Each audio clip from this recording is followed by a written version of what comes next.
আচ্ছা, আমরা আলেম ওলামারা যারা আছে অনেকেই ওয়াজ ময়দানে ওয়াজ করে, এরকম বিভিন্ন নাসিহা পেশ করে দেখা যায়।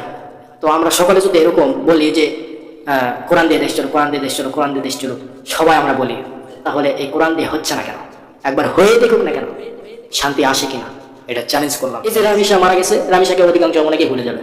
দেখেন 3 মাস পর বা 6 মাস পর ভুলে যাবে, আবার ধর্ষণ করবে আরেকজনকে। এইরকম আরো বড় বড় পাপ দুনিয়াতে সরবে। কথা বুঝতে পারছেন? আজকে ভুলে যাবে, কয়দিন মিছিল মিটিং করবে, এরপর তো ভুলে যাবে। তো আমি বলতে চাই, কোরআন দিয়ে যদি দেশ চলে, এই দেশে শান্তি অবশ্যই আসবে।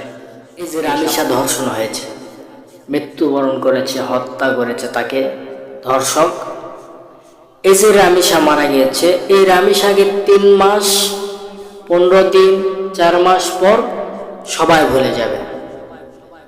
কথা বুঝতে পারছেন? তাকে আর কেউ মনে করবে না।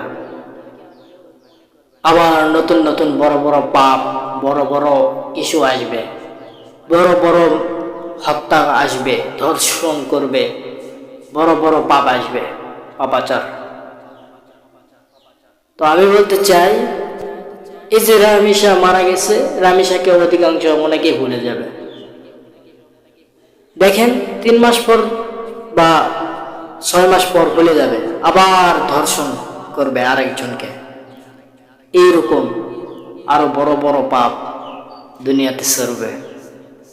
কথা বুঝতে পারছেন? আজকে ভুলে যাবে, কয়দিন মিছিল মিটিং করবে, এরপর তো ভুলে যাবে।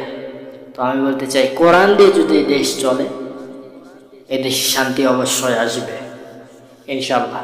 আচ্ছা, আমরা আলেম ওলামারা যারা আছে অনেকেই ওয়াজ ময়দানে ওয়াজ করে, এরকম বিভিন্ন নাসিহা পেশ করে দেখা যায়।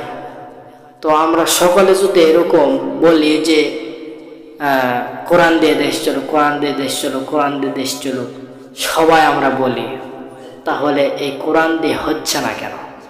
একবার হয়ে দেখুক না কেন, শান্তি আসে কিনা, এটা চ্যালেঞ্জ করলাম, চ্যালেঞ্জ।